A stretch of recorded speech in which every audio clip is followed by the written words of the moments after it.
Noções de veículos de 4 rodas.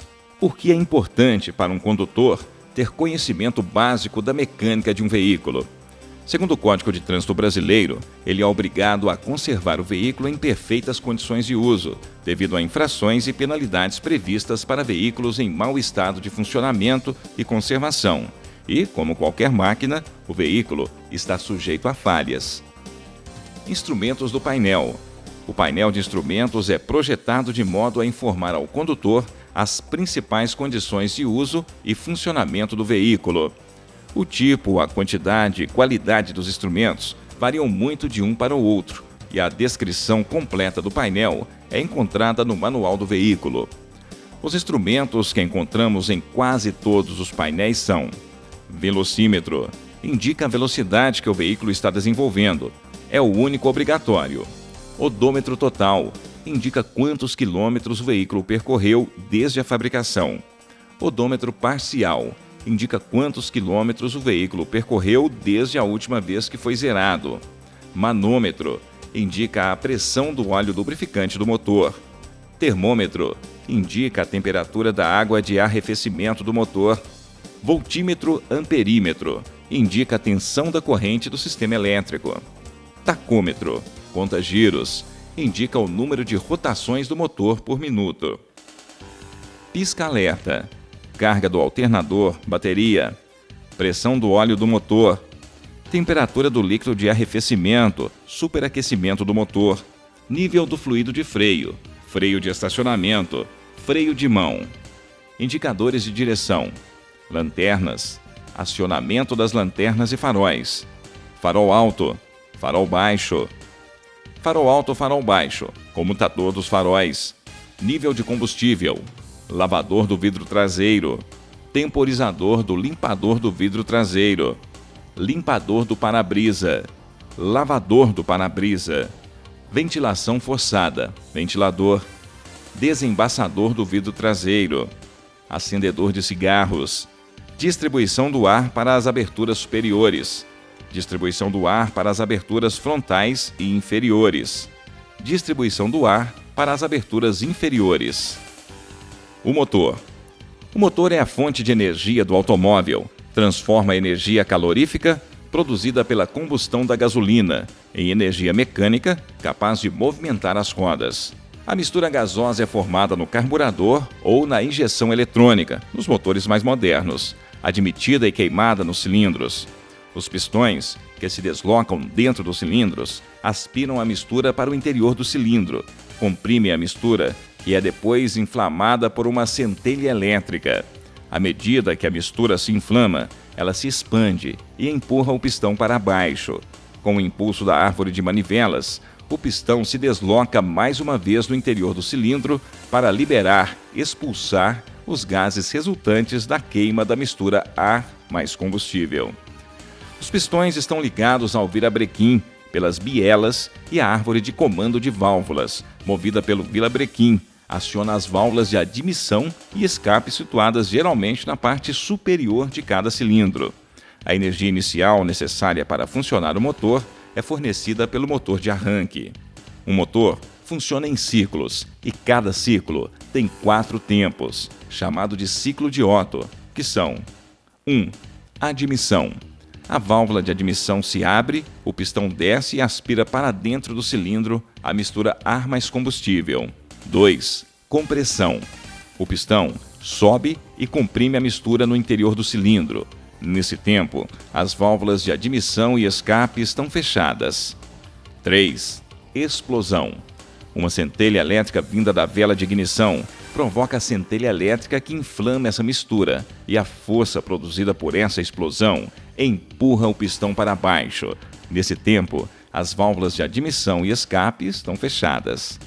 4. Exaustão ou escape. A válvula de escape está aberta. O pistão sobe expulsando os gases resultantes da queima no interior dos cilindros para o sistema de escape. 1. Admissão. 2. Compressão. 3. Explosão. 4. Exaustão ou escape. Peças fixas do motor. Cabeçote ou tampão. Fica localizado na parte superior do motor, onde estão alojadas as válvulas, velas, etc. Bloco do motor ou bloco cilindro. É a maior e mais pesada peça do motor, onde ficam localizados os cilindros. Cárter. Serve exclusivamente como reservatório de óleo lubrificante. Cilindro. É onde a mistura de ar e combustível é admitida, comprimida e queimada. Mancais fixos. Tem a função de prender a árvore de manivelas ou eixo virabrequim. Juntas de vedação. Servem para vedar o motor, impedindo o vazamento do óleo lubrificante. Peças móveis do motor. Êmbolo ou piston. Trabalha no interior dos cilindros em movimentos retilíneos. Biela. Canaliza os movimentos dos pistões para a árvore de manivelas ou eixo virabrequim. Árvore de manivelas ou eixo virabrequim. Transforma os movimentos retilíneos dos pistões em movimentos rotatórios. Volante do motor. Tem duas funções básicas: receber a embreagem para transmitir a força motriz e dar a partida no motor através do motor de arranque. Sistema de alimentação. Responsável por fornecer a mistura ar mais combustível que faz o motor funcionar.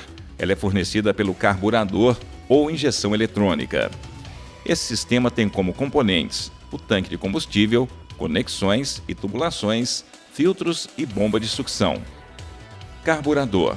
Componente responsável pela formação da mistura ar mais combustível. A medida ideal é de 15 partes de ar para queimar uma parte de combustível para veículo a gasolina e 9 partes de ar para queimar uma parte de álcool para veículo a álcool. Mistura pobre, quando existe mais ar do que combustível. Mistura rica, quando existe mais combustível do que ar. Injeção eletrônica. Atualmente, grande parte dos veículos movidos a gasolina ou álcool utilizam a injeção eletrônica de combustível, um sistema de alimentação controlado por uma unidade de comando eletrônica, que calcula automaticamente a quantidade de combustível necessária para cada regime de funcionamento. Isso permite um controle da mistura ar mais combustível, resultando em melhor rendimento na combustão, redução da emissão de gases poluentes, facilidades nas partidas do motor, eliminação de ajustes de rotação do carburador e do distribuidor em alguns modelos. Observação: os veículos movidos a óleo diesel utilizam bomba injetora. Sistema de arrefecimento. O motor em funcionamento produz calor que precisa ser espalhado para evitar o superaquecimento. Alguns motores são refrigerados a ar, porém a maioria utiliza água. Esse sistema tem reservatório de expansão, válvula de expansão integrada à tampa do reservatório e aditivo adicionado à água, formando líquido de arrefecimento. Esse sistema tem como finalidade manter temperatura ideal para o funcionamento do motor. Ele é composto por bomba d'água, radiador, válvula termostática, ventoinha e tubulações, mangueiras. Sistema de lubrificação. O motor é composto por um conjunto de peças que, em funcionamento, atritam entre si. Esse sistema tem como finalidade diminuir o atrito e evitar o desgaste prematuro dessas peças, além de espalhar parte do calor produzido pelo funcionamento do motor. Ele é composto por uma bomba de óleo, conexões e tubulações, filtro de óleo, bulbo indicador de óleo, cárter e pescador. A lubrificação pode ser por pressão, atualmente usada em todos os motores de 4 tempos, salpico ou imersão, mais usado nas caixas de mudança de marcha. Sistema de transmissão. Esse sistema tem como finalidade transmitir a força do motor às rodas. Ele é composto por embreagem, caixa de câmbio, caixa de marcha, árvore de transmissão, diferencial, semi-árvore, semi-eixo. A transmissão comunica às rodas a potência do motor, transformada em energia mecânica.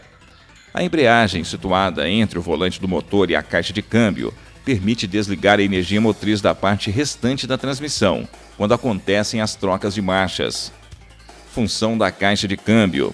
Um veículo, quando sobe uma ladeira, necessita de um torque superior àquele que precisava em uma superfície plana. Ela permite ao motor fornecer às rodas a força motriz apropriada a todas as condições de locomoção. Observação: debrear é acionar o pedal de embreagem. Sistema de suspensão. Esse sistema tem como finalidade absorver os choques provocados pelo movimento do veículo no solo, devido a irregularidades do piso. Nos veículos leves de passageiros, O sistema mais utilizado é o de molas e barras de torção conjugadas com os amortecedores, hidráulicos ou a ar. Os amortecedores absorvem os movimentos e os balanços do veículo, tornando mais macio o seu deslocamento, além de auxiliarem na sua estabilização, principalmente em curvas ou quando o trajeto é feito em terreno irregular. Sistema de direção. O sistema de direção é um conjunto de peças destinado a provocar a mudança de direção do veículo, quando giramos o volante para um lado e para o outro. Tem como componentes: volante, coluna de direção, caixa de direção, setor, barras de direção e terminais, ponteiras. Alguns veículos são equipados com um dispositivo hidráulico que aliviam o peso da direção, tornando-a mais leve e confortável. Sistema de freios. Esse sistema tem como finalidade parar ou reduzir a velocidade do veículo. Ele pode ser mecânico, hidráulico, a ar e servo-assistido. Freio mecânico. É um sistema antigo que hoje é usado apenas como freio de estacionamento ou freio de mão. Atua nas rodas traseiras. Freio hidráulico. É o sistema mais utilizado em veículos de pequeno porte. Tem como componentes pedal de freio, tirante, cilindro mestre, conexões e tubulações, cilindro das rodas com dispositivo para sangrias de ar, sapatas revestidas com lonas de freio ou pastilha de freio e tambor de freio ou disco de freio. Seu funcionamento consiste na pressão do freio sobre o pedal que impulsiona o fluido, o óleo de freio, do cilindro mestre, através das tubulações até os cilindros das rodas. Nos freios a tambor, a pressão do fluido nos cilindros das rodas provoca a abertura das sapatas de freio, de encontro ao tambor cubo, reduzindo a velocidade da roda ou parando o veículo. Nos freios a disco, essa mesma pressão comprime através das pinças as pastilhas de encontro ao disco. Freio a ar. Devido à sua eficiência, é empregado em veículos pesados como caminhões, ônibus, etc. Seu funcionamento é baseado na utilização do ar comprimido e sua eficiência depende da correta pressão do ar, conferida no manômetro. Freio servo-assistido ou hidrovácuo. É o mesmo freio hidráulico acrescido do vácuo, que é produzido pela depressão do coletor de admissão do motor e diminuindo a força aplicada pelo condutor no pedal de freio. Freio ABS. No sistema de freio hidráulico convencional, é comum ocorrer o travamento de uma ou mais rodas na hora da frenagem, devido a irregularidades nas tubulações ou mesmo nos cilindros. Também ocorrem deficiências de frenagem pela falta de habilidade do condutor, que muitas vezes pisa de maneira incorreta no pedal de freio. Tais ocorrências causam derrapagens e capotamento do veículo. O sistema de freios ABS permite uma frenagem segura, porque um sensor em cada roda envia informações a uma central eletrônica. Ela analisa os dados e controla o envio de fluido a cada roda, de acordo com a sua necessidade, realizando uma pressão frenante ideal. O ABS é um sistema adicional e, no caso de falha, o freio convencional funciona normalmente. Sistema elétrico. Para seu perfeito funcionamento, os veículos automotores a gasolina ou a álcool têm 4 circuitos que formam seu sistema elétrico. Circuito de ignição. Sua finalidade é fornecer no tempo e espaço pré-estabelecidos a centelha elétrica que irá inflamar a mistura de ar e combustível comprimida no cilindro. Seus componentes são a chave de ignição, a bateria, armazena energia, a bobina de ignição, o condensador, o distribuidor e a vela. Seu funcionamento começa com o acionamento da chave de ignição, que permite a passagem da corrente de baixa tensão da bateria até a bobina. Na bobina, a corrente é transformada em alta tensão e passa pelo condensador, sendo enviada ao distribuidor, que distribui a corrente no tempo certo para cada uma das velas de ignição instaladas na câmara de combustão de cada cilindro. A vela de ignição, ao receber a corrente elétrica, emite uma centelha elétrica que queima a massa de combustível. Circuito de partida. Tem a finalidade de iniciar o funcionamento do motor e se compõe das seguintes peças: bateria, cabo da bateria, motor de partida ou motor de arranque, chave de ignição, bendix e cremalheira, prensada ao volante do motor. Ao se ligar a chave de ignição, Acionando também o motor de partida, a corrente enviada da bateria para a bobina passa antes pelo automático do motor de partida, que se movimenta e gira o motor através da cremalheira fixada no volante do motor, iniciando-se o funcionamento. Circuito de recarga. É o sistema que completa a energia para os órgãos consumidores e mantém a bateria carregada. Tem como componentes dínamo, gerador ou alternador, dependendo do veículo. Circuito de iluminação. Tem a finalidade de permitir a condução e a identificação do veículo à noite. Também indica a direção, pisca-pisca das setas, e a frenagem ou parada do veículo, luz de freio, bem como a troca das luzes intermitentes de advertência. Compõe-se das seguintes peças: bateria, chicote elétrico, chave de luzes, fusíveis, faróis, faroletes, luz de freio e luz de seta. Carroçaria. Os cuidados que devem ser prestados à carroçaria são simples, mas fundamentais, uma vez que os componentes mecânicos de um veículo duram em geral mais do que a carroçaria e são também mais fáceis e menos caros para serem substituídos. Os danos causados por uma colisão ou resultantes da corrosão podem ser extremamente graves. Chassi. O chassi é a estrutura básica do veículo, semelhante a um esqueleto, onde o assoalho é separado da carroçaria.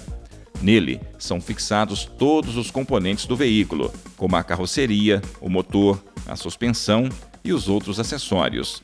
Utilizado em caminhões e caminhonetes, deixou de existir nos carros modernos, que utilizam um conceito mais moderno, o monobloco.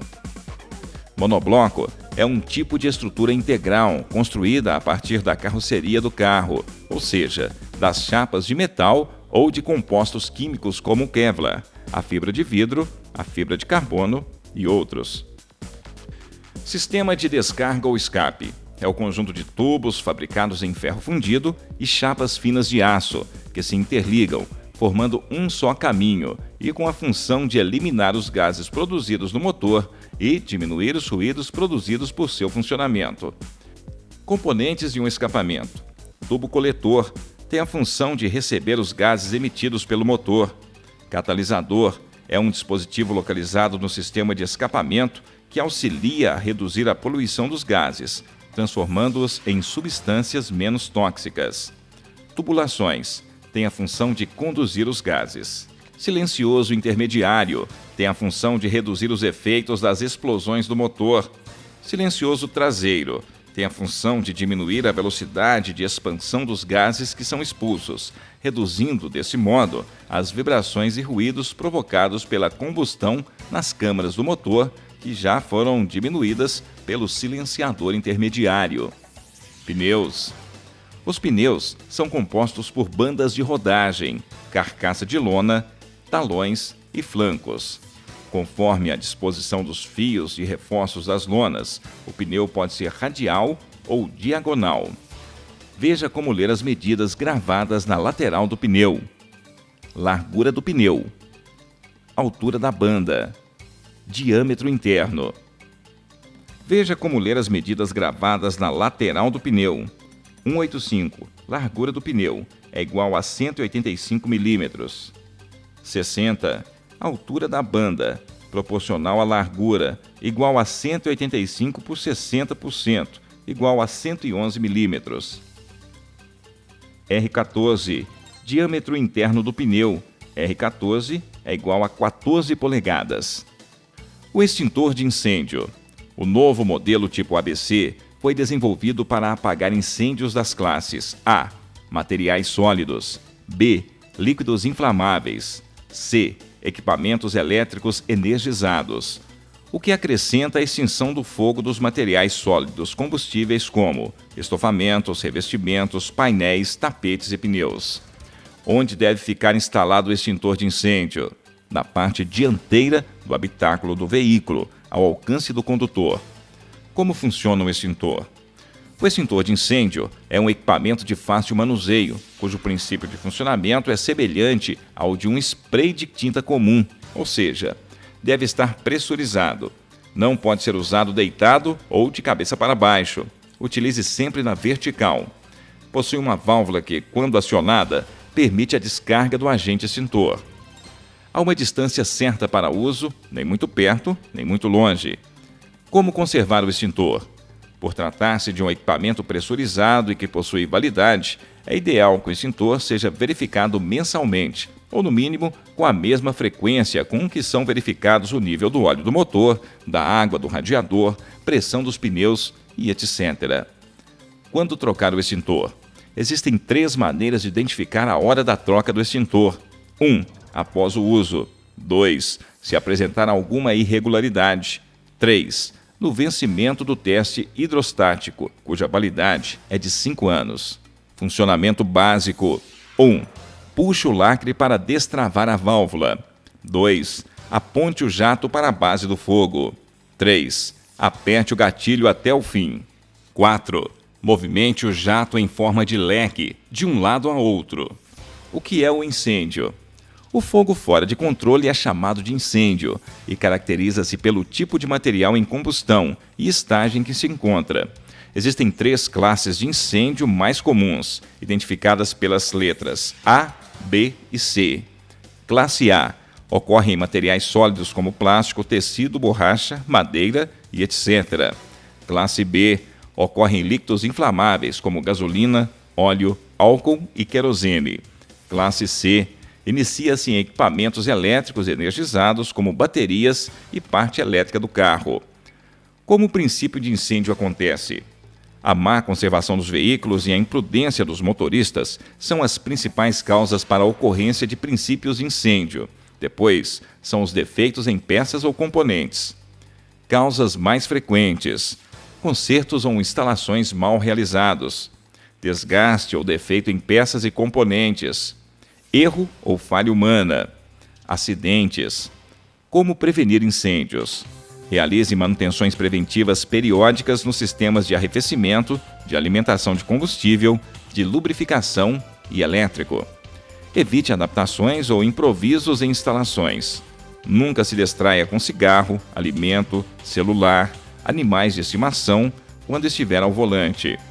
Por que devemos enfrentar um princípio de incêndio? Em primeiro lugar, pelo fato do extintor de incêndio ser um equipamento de fácil manuseio, bem mais simples que trocar um pneu furado. Segundo, porque todo o princípio de incêndio devidamente controlado significa que um grande incêndio deixou de acontecer. Através do uso correto de um extintor de incêndio, devemos sempre procurar controlar o fogo em seu estágio inicial, pois é para isso que ele se destina. De todo modo, é importante comunicar às autoridades do trânsito, bombeiros, polícia. Porém, o tempo que levarão para chegar até o local pode ser decisivo a uma vida humana.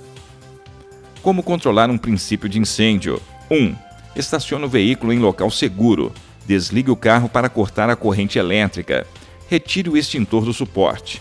Rompa o lacre, destravando a válvula. Posicione a favor do vento.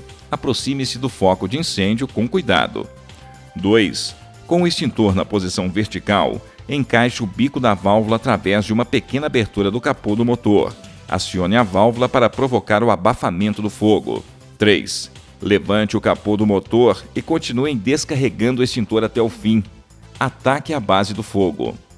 4. Movimente o jato em forma de leque. 5. Assegure-se de que não houve reignição e não volte a ligar o carro.